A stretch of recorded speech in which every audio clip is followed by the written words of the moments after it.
BCom second year, paper money and financial system.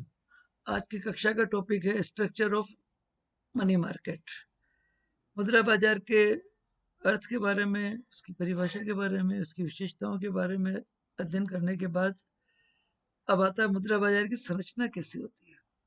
मुद्रा बाजार का महत्व का अध्ययन करने पे हमने किया और मुद्रा बाजार को अर्थव्यवस्था के लिए अत्यधिक महत्वपूर्ण माना है। इसकी संरचना कैसी होती है, इसके अंदर मुद्रा बाजार के अंदर कौन कौन से मार्केट्स आते हैं, कौन कौन से बाजार आते हैं, कौन कौन से उप बाजार जो है बाजारों को मिला करके मुद्रा बाजार बनता है। आज आइए उस पर चर्चा करेंगे।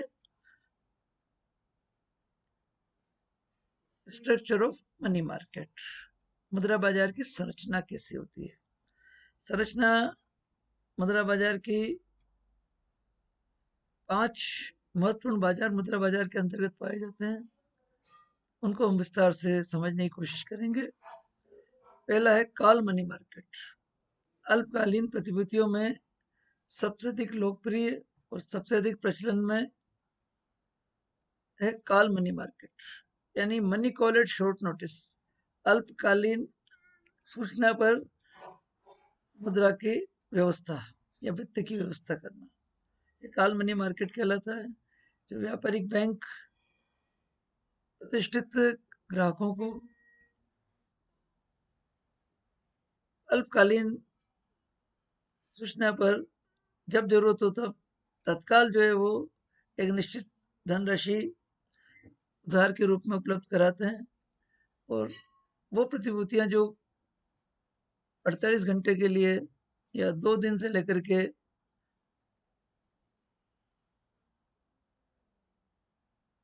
कम अवधि के लिए 72 घंटे के लिए जब धनराशि उधार दी जाती है तो उसे हम कॉल मनी मार्केट या money call at short notice कहा जाता है। तो अल्प अवधि के लिए खासतौर से इसकी जरूरत तब पड़ती है जब कोई माल इंपोर्ट हुआ है और बंदरगाह से माल को छुड़ाना है, और छुड़ाने के बाद डिस्ट्रीब्यूटर्स के पास जाकर के कुछ समय में ही धनराशि प्राप्त हो जाएगी। यानी 2-4 दिन 5 दिन में कुछ अवधि में ही जो है वो धनराशि उपलब्ध हो जाएगी और उसका भुगतान किया जा सकेगा। तो एक थोड़े से समय के लिए, जो बहुत 2 दिन हो सकते हैं, 3 दिन हो सकते हैं, 5 दिन हो सकते हैं, तो एक बड़ी धनराशि की आवश्यकता होती है क्योंकि माल को छुड़ाने के लिए। लेकिन माल आने के बाद 2-3 दिन 4 दिन में उसका वितरण हो जाएगा और जिन्हें वितरण किया उनसे धनराशि प्राप्त हो जाएगी और वापस वो लौटाने की स्थिति में होंगे।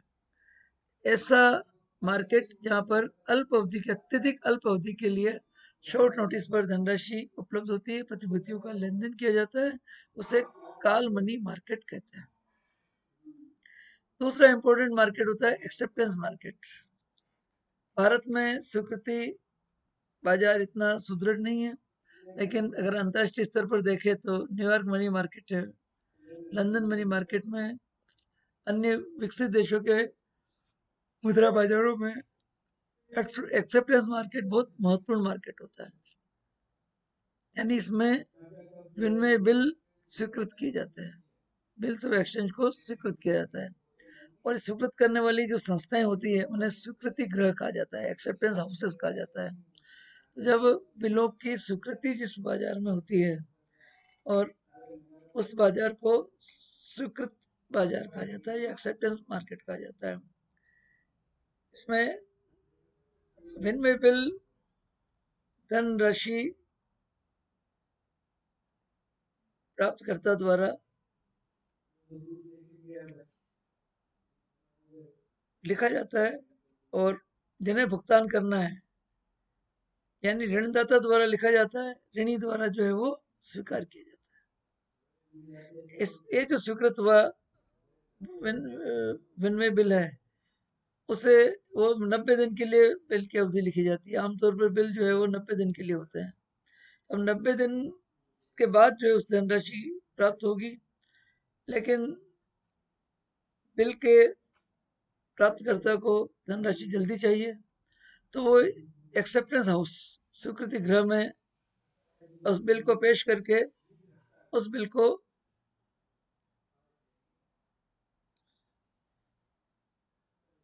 इसी तरह से जिस तरह से ऋण ऋणी जो है वो बिलों को स्वीकृत करता है, उसी तरह से जब धन की आवश्यकता होती है तो व्यापारी जो है वो स्वीकृति गृह में जाते हैं और उन स्वीकृति गृह में उनसे रिक्वेस्ट करते हैं कि आप हमारे बिल को स्वीकार कर लो, और बाद में स्वीकृति गृह में से बिल स्वीकृत होने के बाद कटौती गृह से उन बिलों की कटौती करा ली जाती है और निश्चित अवधि पर धनराशि का भुगतान कर दिया जाता है। इस प्रकार एक्सेप्टेंस मार्केट बिल को स्वीकृत करने वाली संस्थाओं का बाजार होता है और इसमें बिल लिखे जाते हैं एक अल्पकालीन उधार की पूर्ति के लिए, ऋणों की पूर्ति के लिए धन उपलब्ध कराने की दृष्टि से बिल लिखे जाते हैं। यानी स्वीकृति गृह जहाँ जिन व्यवस्था में जिस व्यवस्था में काम करते हैं और बिलों की स्वीकृति प्रदान करते हैं, उस बाजार को हम एक्सेप्टेंस मार्केट कहते हैं। इस तरह से दूसरा आता है बिल मार्केट या डिस्काउंटिंग हाउस, कटौती मार्केट। एक्सेप्टेंस हाउसेस से एक्सेप्ट किए हुए बिल बिल मार्केट में आते हैं और उनकी डिस्काउंटिंग हो जाती है, उनकी कटौती करा ली जाती है। कटौती गृह जो है वो कटौती का काम करते हैं, यानी डिस्काउंटिंग का काम करते हैं। अब डिस्काउंटिंग का अर्थ आप समझ लीजिए। देखिए, व्यवसायी द्वारा बिल लिखा जाता है और स्वीकृति गृह द्वारा बिलों की स्वीकृति की जाती है। ये स्वीकृत बिल बिल मार्केट में व्यापारिक बैंकों या उन प्रतिष्ठित संस्थाओं के पास जाते हैं जो बिलों की कटौती का काम करते हैं, डिस्काउंटिंग का काम करते हैं, यानी डिस्काउंटिंग हाउसेस है। डिस्काउंटिंग हाउसेस, क्योंकि एक बार बिल अगर 90 दिन का लिखा गया मान लिया जाए, या 48 दिन का लिखा गया या 60 दिन का लिखा गया, तो उस अवधि पूरी होने के बाद ही बिलों का भुगतान होगा। लेकिन धनराशि की पहले आवश्यकता है तो बिल मार्केट में उसकी कटौती करा ली जाती है। तो कुछ धनराशि काट करके 5%, 7%, 8% और वो धनराशि का भुगतान कर दिया जाता है। जब ड्यू डेट आती है तब उसका बिल का वो पूरी धनराशि प्रदान कर दी जाती है। इस प्रकार बिल मार्केट में बिलों की कटौती की जाती है, एक्सेप्टेंस मार्केट में बिलों की स्वीकृति की जाती है। इसके बाद short term treasury bill market भी होता है। सरकारी प्रतिभूतियों के क्रय विक्रय के लिए, अल्पकालीन प्रतिभूतियों के क्रय विक्रय के लिए short term treasury bill market होता है, जो अल्पकालीन कोषागार प्रतिभूतियों का बाजार होता है, जिसमें अल्पकालीन कोषागार विपत्रों का लेन देन होता है। ये भी ट्रेजरी बिल, मतलब जहाँ पर ट्रेजरी बिलों का एक्सचेंज होता है, उस मार्केट को हम short term treasury bill market कहते हैं। एक और इम्पोर्टेंट मार्केट होता है कोलेटरल लोन मार्केट, यानी सरकारी प्रतिभूतियां या अन्य प्रतिभूतियों को गिरवी रख करके जब व्यापारिक बैंकों द्वारा उधार दिया जाता है तो उसे कोलेटरल लोन मार्केट कहा जाता है। यानी जब बाद में धनराशि चुकाए जाने पर प्रतिभूतियां लौटा दी जाती है या प्रतिभूतियों की मैच्योरिटी आने पर उसकी धनराशि बैंक के द्वारा प्राप्त कर ली जाती है।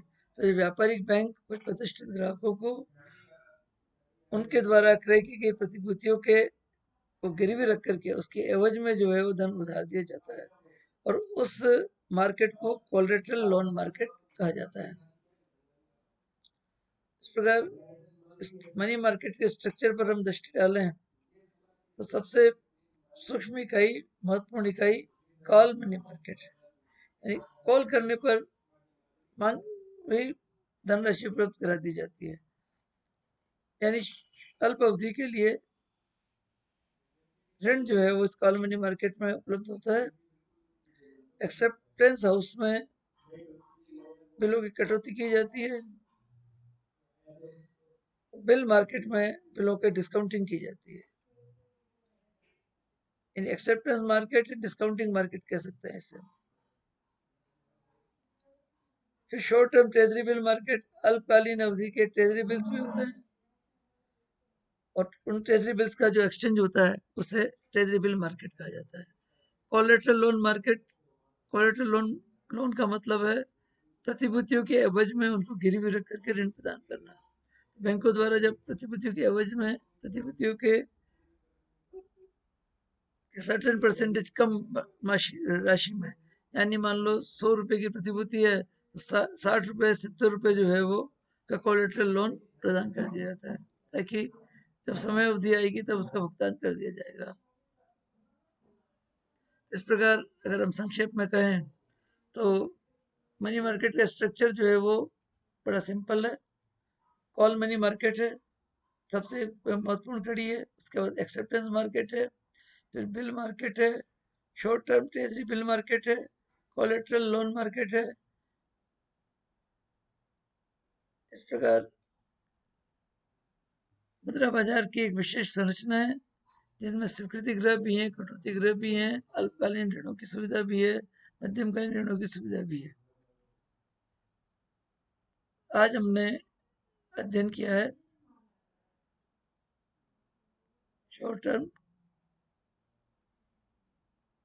स्ट्रक्चर ऑफ मनी मार्केट का। तो मुद्रा बाजार की संरचना कैसी होती है? हिंदी भाषी विद्यार्थियों के लिए ऑल मनी मार्केट यानी अल्पकालीन मांग वाला मार्केट, एक्सेप्टेंस मार्केट यानी स्वीकृति बाजार, बिल मार्केट यानी बिल बाजार, short term treasury bill market यानी अल्पकालीन ट्रेजरी बिलों का बाजार, कोलेटरल लोन मार्केट में सामूहिक लोन मार्केट कह सकते हैं इसे हिंदी में। हिंदी में कोलेटरल लोन मार्केट। इस प्रकार संक्षेप में हम कहें तो मुद्रा बाजार की संरचना बिल्कुल सिंपल है। इसमें 4 या 5 महत्वपूर्ण मार्केट होते हैं या लेन देन होते हैं जिनके आधार पर मनी फ्लो को इन मार्केट में बनाए रखा जाता है। यह थी हमारी आज की कक्षा। Thank you very much.